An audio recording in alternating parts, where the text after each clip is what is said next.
आपने बताया कि जो किडनी पेशेंट हैं जिनका डायलिसिस होता है, हाँ, वो किस तरह से डायलिसिस से बच जाते हैं और किडनी जो है प्रॉपर वापस हील हो जाती है, क्योंकि मोस्टली हमने देखा है कि जिसकी किडनी खराब हो गई वो ट्रांसप्लांट ही कराता है या मर जाता है।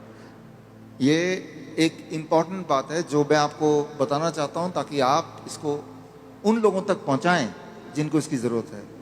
ऐसे बहुत सारे लोग हैं लाखों में जो हर दूसरे दिन या तीसरे दिन डायलिसिस कराते हैं।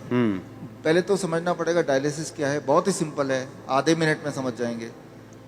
आप जो भी कुछ खाते हैं पीते हैं उसमें कुछ चीज़ें बॉडी उपयोग में लाता है, एनर्जी में कन्वर्ट करता है, कुछ चीज़ें बॉडी यूज़ नहीं कर पाता है, तो आप यूरिन पेशाब के रास्ते उनको बाहर फेंक देते हैं। तो वो पेशाब कैसे बनता है, वो किडनी का काम होता है। उसके अंदर वो सारी चीज़ें हैं पेशाब में जो बॉडी को नहीं चाहिए, तो बॉडी ने उसको बाहर भेज दिया। क्रेटनाइन है, यूरिया है, यूरिक एसिड है, ऐसे बहुत सारी चीज़ें, छोटे मोटे प्रोटीन हैं अलग अलग तरह के जो बॉडी को नहीं चाहिए, तो बॉडी ने पेशाब किया।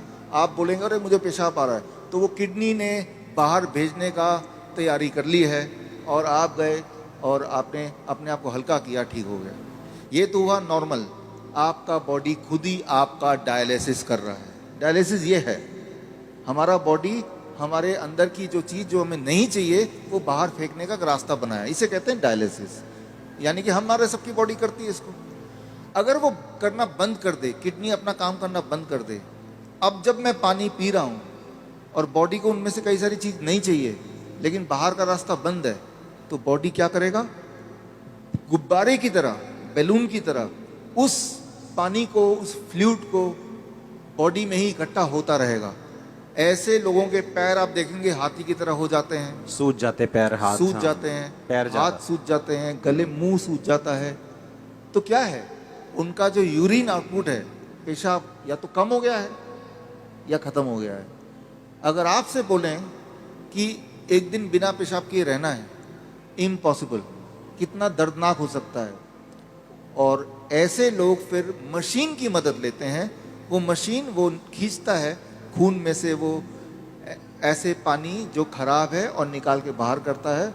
इसका मतलब हर दूसरे दिन उसको ऐसा करना पड़ता है और दूसरे दिन तक बॉडी में पानी जमा रहता है। और जबकि बॉडी में पानी जमा रहेगा तो उसका हार्ट के ऊपर भी बोझ है, लंग्स के ऊपर भी बोझ है। हर दिन वो कमज़ोर होता जा रहा है, हर दिन वो मरता जा रहा है, डायलिसिस कराने के बावजूद भी या डायलिसिस कराने की वजह से भी, क्योंकि डायलिसिस भी किडनी को और फर्दर खराब करती है। तो अब आपको समझ आ गया कि प्रॉब्लम क्या है, डायलिसिस किसे कहते हैं, किडनी खराब होना किसे कहते हैं। ऐसे लोगों को पहचानेंगे कैसे, आप जब देखेंगे। हम कैसे पहचानते हैं ऐसा पेशेंट को, कोई रिपोर्ट की ज़रूरत नहीं है मुझे, आपको भी ज़रूरत नहीं है। आप सिर्फ ऊपर से नीचे देखेंगे, अगर पैर हाथ में सूजन है थोड़ा बहुत भी, तो समझ लीजिए कि किडनी फेलियर की तरफ आप बढ़ चुके हैं। लेकिन घबराने की बात नहीं है। पहली बात, जब सूजन होती है बॉडी में, पानी जम जाता है तो सांसें भी नहीं ले पाता है, मुश्किल से लेता है, तो ये भी गड़बड़ है। वो चलता है थक जाता है, ये भी गड़बड़ है। तो ये तो हो गया। अब करना क्या है, सोल्यूशन क्या है, आपके बॉडी के अंदर से पानी को निकालना है। उसके लिए बड़ा आसान गॉड का दिया हुआ सोल्यूशन आपके पास ही है इसी वक्त। तीसरा kidney, third kidney. Third kidney किसे कहते हैं, आपका स्किन, सबसे बड़ा बॉडी का ऑर्गन। आपके स्किन में देखेंगे छोटे छोटे छेद हैं, है ना। तो ये जो छेद हैं, ये छेद से पसीना निकलता है। आप पसीने का एक बूंद लीजिए, पेशाब का एक बूंद लीजिए, दोनों को लैब में ले जाइए। अब पूछिए कि इसमें क्या है। पेशाब के एक बूंद में क्रेटनाइन, यूरिया, यूरिक एसिड, वो सारा कुछ मिलेगा जो पसीने के एक बूंद में मिलेगा। अच्छा, हाँ, यानी कि पसीना और पेशाब सेम है, अलग अलग नहीं है, बिल्कुल सेम है। केमिकल कॉम्पोजिशन दोनों का सेम है, उसमें भी सोडियम है, उसमें भी सोडियम है, उसमें भी पोटेशियम, उसमें भी पोटेशियम है। आपका पसीना एक तरह से बॉडी का पेशाब का ही एक और फॉर्म है। आपका जो स्किन है, ये भी भगवान का बनाया हुआ इमरजेंसी किडनी है, इमरजेंसी किडनी। तो उस इंसान का जिसके दोनों किडनी खराब हो गए, अब क्या करेंगे, ये जो स्टेपनी है, मैं इसको स्टेपनी बोलता हूँ। आपकी गाड़ी का एक टायर पंचर हो गया, आप स्टेपनी यूज करते हैं ना, तो हम बोलते हैं कि ये स्किन को यूज कर लो, स्किन से बाहर निकाल दो। अब सवाल आता है स्किन से कैसे निकालें। स्किन से निकालने के तरीके, अभी बाथटब का वीडियो प्लीज चला दें। ओके, हमारे चलाओ वीडियो बाथटब का। हमारे हॉस्पिटल में, हिम्स हॉस्पिटल है, डेराबस्सी में है, अभी जलंधर में भी खुल गया है। आप देखिए यहाँ पे वीडियो। ये जो लोग आप देख रहे हैं, ये पानी के टब में बैठे हुए हैं। पानी का टेम्परेचर याद रखिएगा 40 डिग्री सेल्सियस पे है। पानी गले तक है।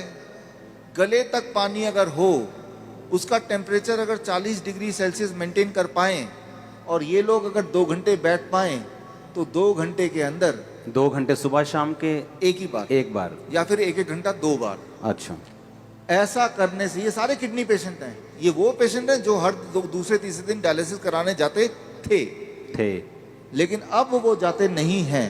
क्यों? क्योंकि वो अब ऐसा करते हैं, इससे उनकी तीसरी किडनी से वो सारा जो मल है, जो पेशाब के रास्ते नहीं निकल पा रहा था, वो निकल जाता है। पहली बात। दूसरी बात, और ऐसे टब में, कोई भी टब में बैठ जाना है, कोई भी टब में, कोई भी टब हो, और उसमें जो पानी है उसे 40 डिग्री पे ही रखना है। 40 डिग्री पे रखना है। और नापना कैसे? थर्मामीटर से। थर्मोमीटर आप 150-200 रुपए का मिल जाएगा। पानी नापने वाला जो पानी नापने स्पेशल वाला थर्मामीटर, स्पेशल थर्मोमीटर 150-200 में मिल जाएगा। हाँ, कहीं से उसको चेक करते रहना कि वो 40 डिग्री पे मेंटेन रहे। अगर कम हो गया, गर्म पानी डाल लेना है, गर्म पानी डाल देना, 2 घंटे बैठना है। 2 घंटे बैठना है। ये टेम्परेरी सोल्यूशन है कि किडनी हील भी होगी? इसमें मैं आता हूँ। हाँ, ये किडनी हील होगी, लेकिन कैसे? 2 चीज होगा उसके साथ। आप अगर ये करेंगे तो एक्सपेरिमेंट करने के लिए उस इंसान का पहले आप बोलिए कि वजन करे, क्योंकि वजन में वो अंदर पानी है। 2 घंटे बाद दोबारा वजन करेंगे तो आधा किलो, 1 किलो, 1.5 किलो वजन कम मिलेगा।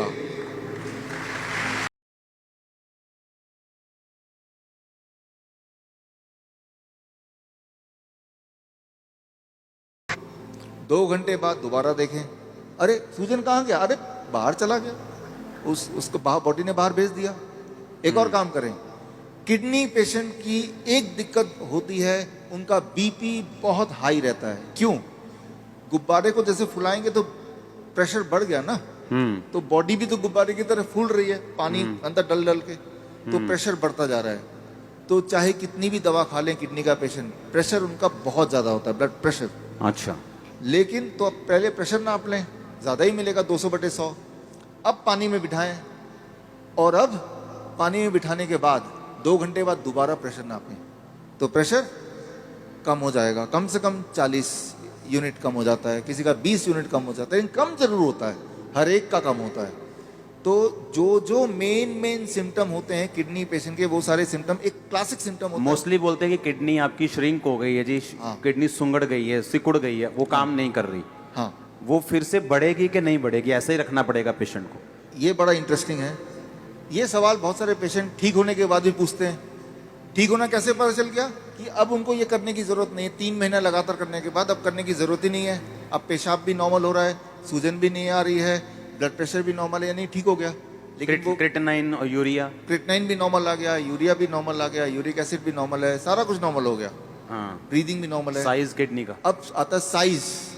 तो साइज के लिए वो बोलता है, तो डीटीपी स्कैन करने बोलते हैं। हालांकि हम रिकमेंड नहीं करते, लेकिन स्कैन कराते हैं। तो पहले वाला साइज उसके पास था, पहले भी स्कैन कराया था, 3 महीने बाद दोबारा स्कैन कराते हैं। तो स्कैन में वो साइज बढ़ी हुई दिखाई देती है, मतलब वो किडनी जो है वो बढ़ चुकी है, बढ़ चुकी है, फिर से साइज उसका अच्छा हो रहा है, अच्छा हो गया। और ये स्कैनिंग बताती है। हाँ, और वो जो स्कैनिंग बताती है, वो स्कैन पहले और बाद के वो किताब में है। और ये किताब मैं चाहता हूँ कि आपके हाथों से इसका लॉन्च हो जाए। हाँ, ठीक है। हाँ, और ये जो किताब को बनाने में, ऑब्जर्वेशन स्टडी में जिन्होंने मुख्य भूमिका निभाई है, हमारे डॉक्टर संजीव सूद जी हैं। आप भी एक बार आ जाएं।